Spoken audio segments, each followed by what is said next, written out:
मैं Deep Kumar Patel math with दीप पर आपका हार्दिक स्वागत करता हूं। देखिए एलसीएम के कुछ बेहतरीन क्वेश्चन, एलसीएम और एचसीएफ के कुछ बेहतरीन क्वेश्चन हैं जो हम करने जा रहे हैं। देखिए कुछ अगर इनको कर लिया आपने तो आप कंपटीशन से थोड़ा ऊपर हो जाएंगे। ठीक है, देखिए क्या है क्वेश्चन। दो संख्याओं का योग 56 है एवं उनका लघुत्तम समवर्तक 105 है, तो संख्याएं क्या होंगी। ठीक है, ये पूछ रहा है। तो मैंने जैसे कि पहले बताया था आपको कि एलसीएम, अच्छा वो संख्याएं, आप संख्या कैसे निकालते हैं। अगर अब मैंने बताया था आपको, ध्यान हो, संख्या संख्या बराबर क्या होता है, एच सी एफ और इंटू अनुपात का गुणा कर दिया जाए तो वो संख्या निकल आती है। ठीक है, संख्या बराबर क्या होता है, एचसीएफ और अनुपात का गुणा कर दिया जाए तो वो संख्या निकल आती है। तो मान लीजिए एचसीएफ को हम क्या लिखते हैं, एच। ठीक है, और अनुपात को मान लेते हैं ए, इसका अनुपात ए मान लेते हैं। और इसी प्रकार से दूसरी संख्या, मान लो एक संख्या ये है और दूसरी संख्या मान लेते हैं इसी प्रकार से, दूसरी संख्या मानते हैं। देखिए एचसीएफ और उसमें भी अनुपात, अच्छा उसका अनुपात अलग होगा। अगर इसका ये माना है तो इसका बी मान लेते हैं। अच्छा वो संख्या क्या होंगी, अच्छा संख्या बराबर हो गया, संख्या निकल के आ गई एच ए और दूसरी एच बी, यही निकल के आए। अच्छा दोनों संख्याओं का एलसीएम, दोनों संख्याओं का योग, दोनों संख्याओं का योग क्या है, 56 है। तो इसका मतलब ये हो गया H A plus H B equal to 56। अच्छा एच दोनों से कॉमन आ जाएगा, ए प्लस बी, ये हो गया 56। अच्छा इसी प्रकार से एक और लिख लीजिए सूत्र। देखो ये एलसीएम का मतलब क्या होता है, अगर हमें एचसीएफ दिया गया है, अगर एलसीएम बराबर होता है, अगर एलसीएम बराबर होता है, अगर एचसीएफ हो अपने पास और दोनों संख्याओं का अनुपात हो, इसको करेंगे तो एलसीएम के बराबर होता है। तो देखिए इस सूत्र को ध्यान रखिए, यह सूत्र या कॉन्सेप्ट को ध्यान रखिए कि एचसीएफ और उनके अनुपातों का गुणा कर दिया जाए तो एलसीएम निकल आता है। अच्छा तो देखिए, अच्छा एलसीएम क्या होगा इसका, एलसीएम बराबर होगा एच ए बी, अच्छा यही तो होगा। तो देखिए इसकी वैल्यू दी गई है 105 दी गई है। अच्छा इसका मतलब देखिए एच, अच्छा इसको एच तो इस यहां भी हमें एच ही लेना पड़ेगा। ठीक है, देखिए एच इसका मतलब ये है। अच्छा इसका मतलब ये हो गया कि अगर हमें एचसीएफ चाहिए तो हमें इसमें दो, अच्छा एच इसमें भी आ रहा कॉमन और इसमें भी आ रहा, तो हम एच जो एचसीएफ होगा अपना वो संख्या होगी जो दोनों के गुणनखंड होंगे, जो दोनों में कॉमन होगा वही एचसीएफ होगा अपना। ठीक है, तो देखिए इसको क्या लिख सकते हैं, 7 8 56, यही लिख सकते हैं। अच्छा इसी में अगर इसको निकालना चाहें तो 15 7 105, इस देखिए 7 दोनों में कॉमन है और यहां h दोनों में कॉमन है, इसका मतलब हो गया h बराबर अपना क्या है, 7 है, h बराबर 7 है हमारा। ठीक है, समझ में आ गया। देखिए अगर h बराबर अपने पास 7 निकल के आ गया तो देखिए क्या है, a प्लस बी, अच्छा a प्लस बी की वैल्यू कितनी होगी 8 और h a इंटू बी की वैल्यू क्या होगी 15। इसका मतलब हो गया कि a प्लस बी की वैल्यू क्या होगी 8 और a इंटू बी की वैल्यू क्या होगी 15। इसका मतलब ये हो गया ऐसी दो संख्याएं, अनुपात ऐसी दो संख्याएं जिनका योग तो कितना हो 8 हो, जिनका गुणा कितना हो 15 हो। तो क्या अपन सोच सकते हैं कौन कौन सी संख्या हो सकती हैं, अच्छा 3 और 5 हो सकती हैं क्या, देखिए 5 और 3 8 हो गया और 3 5 15, दोनों को संतुष्ट कर रही हैं। इस वजह से इसके अनुपात की वैल्यू क्या होगी ए की वैल्यू अगर 3 है तो बी की वैल्यू क्या होगी 5।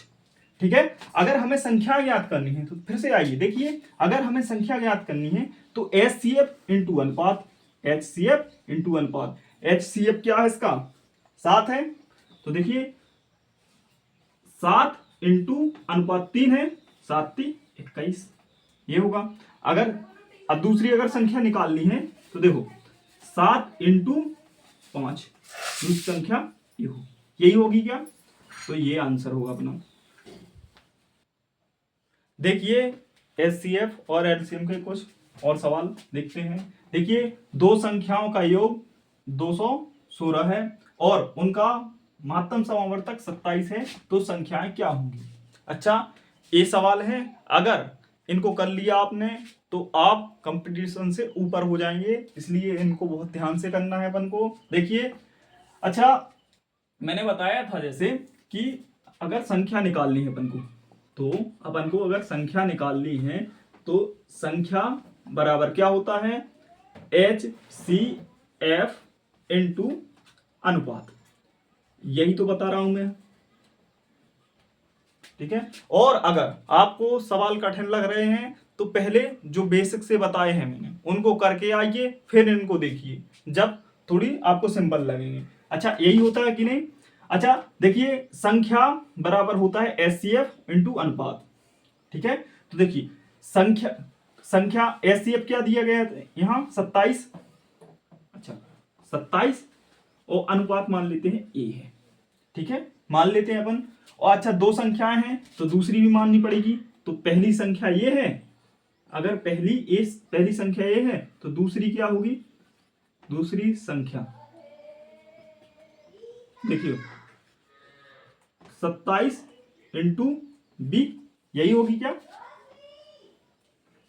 ठीक है, तो ये दोनों संख्याएं होंगी 27। अच्छा तो ये दोनों संख्याएं होंगी, दोनों संख्याओं का योग कितना दिया गया है 216 दिया गया है। अच्छा तो दोनों संख्याओं का योग मतलब दोनों को जोड़ दिया जाए। अच्छा 27 इंटू ए प्लस 27 इंटू बी बराबर 216।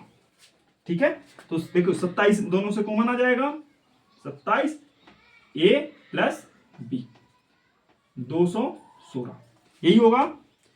तो देखिए यहां गुणा में है, इस साइड क्या में जाएगा, भाग में जाएगा कि नहीं। तो देखिए a प्लस बी बराबर क्या होगा 216 डिवाइडेड 27। देखिए काट दीजिए इसको। अच्छा इसको लिखते हैं अपन, ऐसे भी कर सकते हैं 36 इंटू 6 लिखा जा सकता है इसको 9 3 27 लिखा जा सकता है, 9 चौको 36 और 3 दूनी 6। तो a प्लस बी की वैल्यू क्या आ गई 8, यही आ गई क्या। अच्छा a प्लस बी की वैल्यू 8 आ गई, तो देखिए अगर हमें a प्लस बी का मान 8 रखना है तो देखिए क्या क्या हो सकती हैं संख्याएं, क्योंकि ये सह अभाज्य संख्या होती हैं, अनुपात वही होता है जो एक दूसरे से ना कटे। तो देखो क्या क्या हो सकता है 1 और 7 यही हो सकता है, और दूसरा क्या हो सकता है 5 और 3 हो सकता है। और संख्या लेंगी तो वो सह अभाज्य नहीं होंगी, सह अभाज्य का मतलब एक दूसरे से कटेंगी नहीं, मतलब कट जाएंगी, इस वजह से यही होंगी। तो देखो या तो संख्या इसके हिसाब से होगी या इसके हिसाब से। तो देखिए अगर हमें संख्या निकालनी है, अगर इसको लेके चलते हैं तो पहली संख्या तो होगी 27 इंटू एक, और दूसरी संख्या होगी 27 इंटू 7। या तो आंसर में ये दिख गया होगा आपको, या फिर 27 इंटू 5 और 27 इंटू 3, 27 पंचे 135 और 27 थी 81, यही संख्या होंगी, यही आंसर होगा अपना। हाँ देखिए यह एक सवाल है, देखिए वह छोटी से छोटी संख्या क्या होगी जो 12, 15 और 20 से पूर्णतः विभाजित है तथा पूर्ण वर्ग भी है। अच्छा हमें देखना होगा, अच्छा हमने बताया था पिछली क्लासों में कि अपन एलसीएम कैसे, अच्छा वही छोटी से छोटी संख्या निकालनी है, इसका मतलब यह हो गया हमें एलसीएम निकालना है। अच्छा एलसीएम भी हो और साथ में देखिए पूर्णतः विभाजित भी होनी चाहिए। अच्छा एलसीएम भी हो और पूर्ण वर्ग भी हो। अच्छा पूर्ण वर्ग, अपन को पता है वर्ग क्या होता है। देखिए तो अपन को क्या करना है, सबसे पहले एलसीएम निकालना है। अच्छा एलसीएम के लिए 12, 15 और 20 यही चाहिए। तो देखिए अपन इसको क्या लिख सकते हैं, 2 दूनी 4, 3 12 यही लिख सकते हैं, 3 5 15। इसमें क्या लिख सकते हैं, 2 दूनी 4, 5 20 यही होता है। अच्छा अगर अपन को एलसीएम निकालना है तो एलसीएम निकालना मैं बता चुका हूं। देखिए अगर हम 4 ले लें तो ये भी आ जाएगा, ठीक है 4 ये आ जाएगा, तो हमें 4 लेना होगा। अगर हमें देखिए यहाँ 5 है, यहाँ भी 5 है, तो हमें 5 लेना पड़ेगा। और देखिए 3 है तो हमें एक 3 भी लेना होगा। तो 4 5 20 या 60, 60 तो एलसीएम आ गया अपना। अच्छा 4 तो एलसीएम आ गया, मतलब 60 तो एलसीएम आ गया, तो ये पूर्णतः विभाजित होगी। अब अगर हमें वर्ग बनाना है, अगर हमें किसी भी एलसीएम को वर्ग बनाना है तो हम सभी गुणनखंडों को वर्ग बना देते हैं। जैसे देखिए 4 तो पहले से वर्ग है कि नहीं, 4 वर्ग है। अगर हमें इसको वर्ग बनाना है तो इसमें किसको गुणा करना पड़ेगा, 3, मतलब यहाँ 5 का गुणा करना पड़ेगा और यहाँ 3 का करना पड़ेगा, जब ही यहाँ वर्ग बनेगा। तो इसका मतलब हो गया, ये हो गया कि अगर हमें इसको वर्ग बनाना है, अगर इसके एलसीएम को वर्ग बनाना है तो एक 5 चाहिए और एक 3 चाहिए।